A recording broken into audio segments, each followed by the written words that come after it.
Units.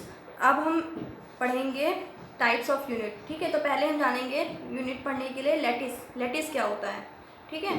सबसे पहले पता होना चाहिए हमें लैटिस क्या होता है।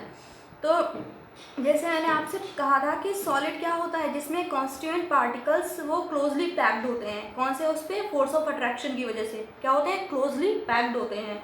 उस पैकिंग को क्या कहते हैं, हम लैटिस कहते हैं। आ रही बात समझ में? उस पैकिंग को क्या कहते हैं, हम लैटिस कहते हैं। देखिए definition, regular arrangement of constituent particle in 3 dimension, ठीक है। और भी क्या कर सकते हैं एक डेफिनेशन कि रेगुलर अरेंजमेंट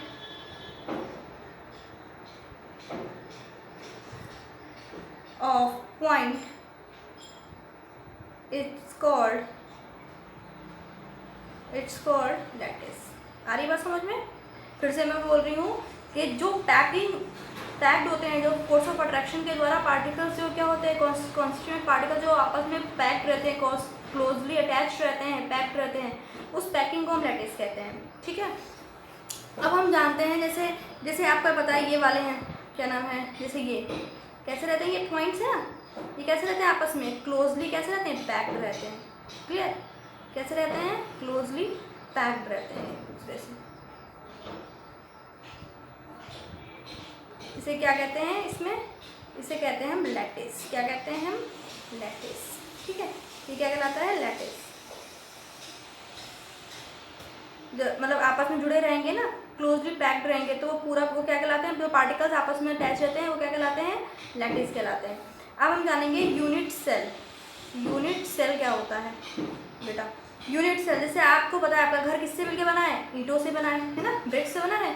तो वही है, मतलब उसकी स्मॉलेस्ट यूनिट, मतलब जो ब्रिक्स होती हैं, तो क्या होता है, जैसे आपने वो देखा होगा, क्या नाम है, क्यूब देखा है, जो बच्चे खेलते हैं घर में, क्यूब देखा है ना, तो उसमें आप देखते होगे ना ऐसे ऐसे पार्टिकल्स मिलके बने हैं, वो क्यूब्स होता है ना, मिलता है, बना है ना। तो यही जो कहलाता है ना, वो क्या कहलाता है, पर यूनिट, ये यूनिट सेल कहलाता है। क्लियर? तो वही है कि इसका मतलब है कि जो है वो स्मॉलेस्ट यूनिट, यानी the smallest 3D unit which can form lattice after repetition, ठीक है, रिपीटेशन, अरे रिपीटेट होता रहेगा। देखो जैसे ये बना, ये हो गया, ऐसे ही क्या है, अब यहाँ पे अब ये बना, और ऐसे ही क्या हो गया, ये बना, ठीक। आई बात समझ में? ये इससे जुड़ गया, क्लियर, ये इससे जुड़ा, ये इधर और ये इधर, ऐसे ही क्या होगा, फिर आगे बनेगा। आ रही बात समझ में? ये ऐसे और फिर ये ऐसे, अब ये इससे बना और ये इससे जुड़ गया। इस तरीके से जो होगा क्या होगा, वो आपकी जो ये बनेगी, ये क्या बनेगी, आपकी यूनिट सेल। क्या होगी, यूनिट सेल। क्लियर होगी बात? अब हम जानेंगे टाइप ऑफ यूनिट क्या होता है। टाइप ऑफ यूनिट्स, मतलब टाइप ऑफ यूनिट्स कितने होते हैं, ये जानना है बेटा। टाइप ऑफ यूनिट्स ना हमने दो, वैसे तो देखो 4 हैं, ठीक है, लेकिन इसको 2 भागों में भी, एक तो है आपका simple cell, simple unit cell, ठीक है, और एक है आपका सेंटर्ड सेल, ठीक है। अब देखो सिंपल सेल को ही हम क्या कहते हैं, प्रिमिटिव यूनिट सेल भी कहते हैं, ठीक है। और ये कितने होते हैं, 3 होते हैं, ठीक है। पहला कैसा है, फेस सेंटर्ड, फिर होता है बॉडी सेंटर्ड, और होता है एंड सेंटर्ड। क्लियर? तो देखो 4 हो गए टोटल, हमने 4 ही होते हैं unit cell, simple, face, body, लेकिन इनको 2 भागों से डिवाइड करके 3 बने। वो 3 इसके पार्ट है सेंटर्ड सेल के, और एक है सिंपल सेल का।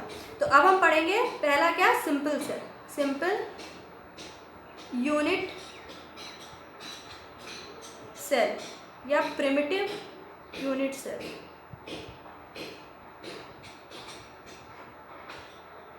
आ रही है बात समझ में? Primitive unit cell. अब बेटा क्या है, देखो आपको पता है कि जैसे कोई एटम है तो वो क्या होते हैं, जैसे पहले हम बनाते हैं क्यूब बनाते हैं,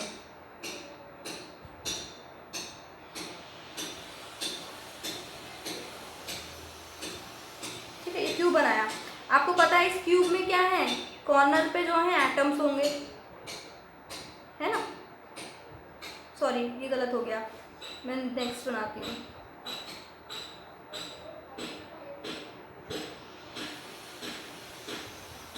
देखो इसके 4 सेंटर और नीचे के 4,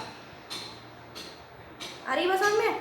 अब देखो हमें सिंपल यूनिट में क्या है, कॉर्नर निकालने, एटम जो है उनका कॉर्नर निकालने के, कॉर्नर पे कितने हैं, तो कॉर्नर पे देखोगे आप 8 हैं, तो कितने हुए 8। लेकिन आप देखो कि जो एटम है यहाँ पे रखा है उसका कितना हिस्सा है, उसका कितना हिस्सा पार्टिसिपेट करेगा, सबका लोगे तो कितना कर रहा है 1/8 पार्ट, ठीक है। 8 का कितना हिस्सा अंदर आ रहा है इसका 1/8 पार्ट, तो कितना आएगा 1/8, तो टोटल कितना हुआ 1, ठीक है।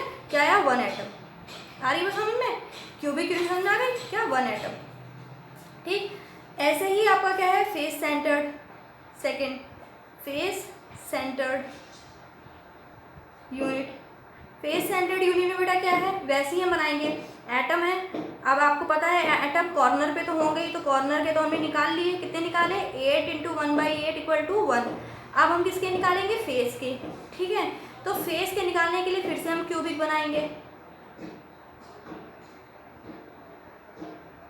ठीक, 1 2 3 4, 1 2 3 4 ये हो गए।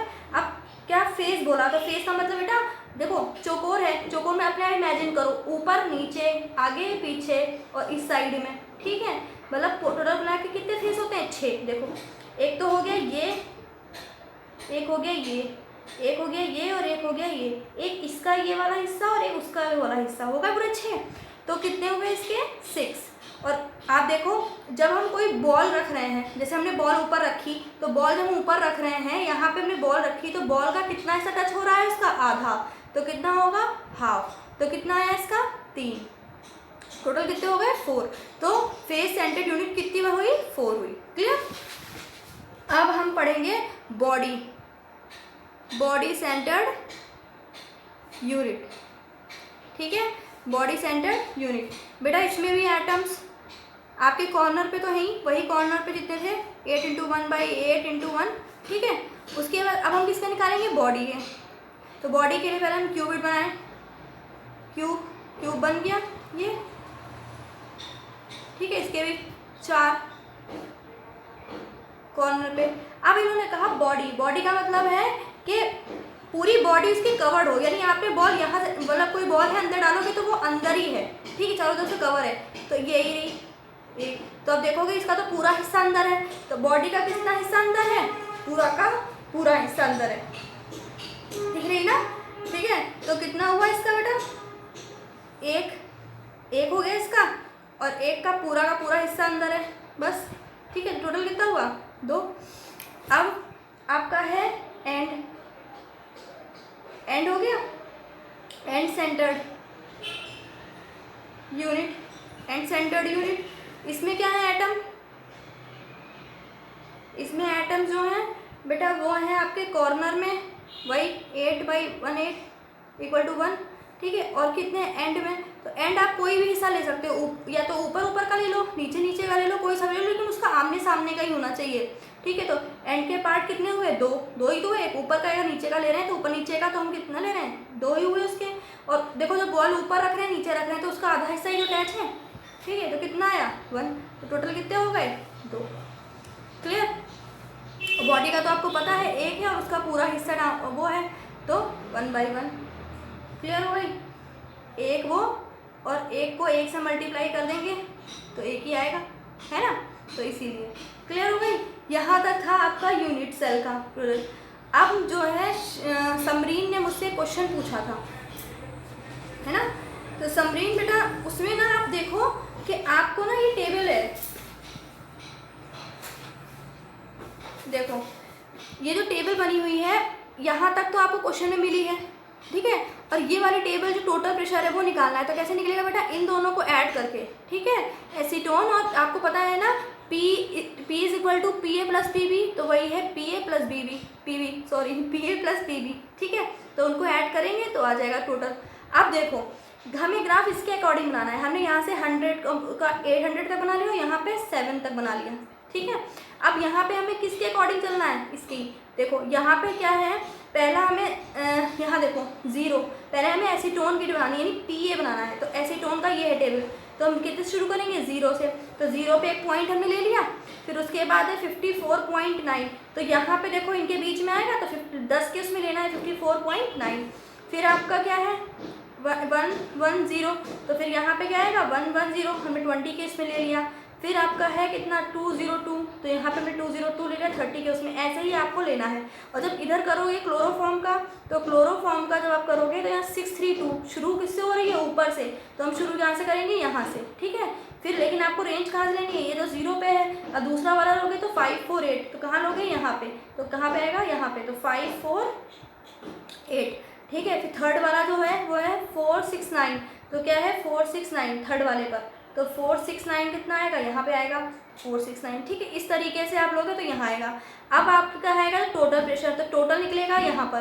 टोटल निकालने के लिए आपका वही है 632, तो यहाँ पे ले लेना है। फिर 603 थोड़ा नीचे ले लेना है, फिर थोड़ा और नीचे ले लेना है, फिर ऐसे 670 ऊपर लेना है, फिर और ऊपर लेना है, फिर 59 ऊपर है, फिर 613 ऊपर है। तो इस तरीके से आपका क्या बन जाएगा, ये है पी टोटल, है ना। ये पी टोटल निकला आपका किससे है, पी एसीटोन और जो है प्लस वो पी क्लोरोफॉर्म, है ना। और ये है आपका पी एसीटोन और ये है आपका पी क्लोरोफॉर्म, ठीक है। करके देखना बेटा, ऐसे ही होगा, ठीक है। और आप करके देखना, अगर निकल जाता है तो सही है, नहीं होगा तो मैं फिर से आपको समझा दूँगी। क्लियर, ओके बेटा, गुड बाय।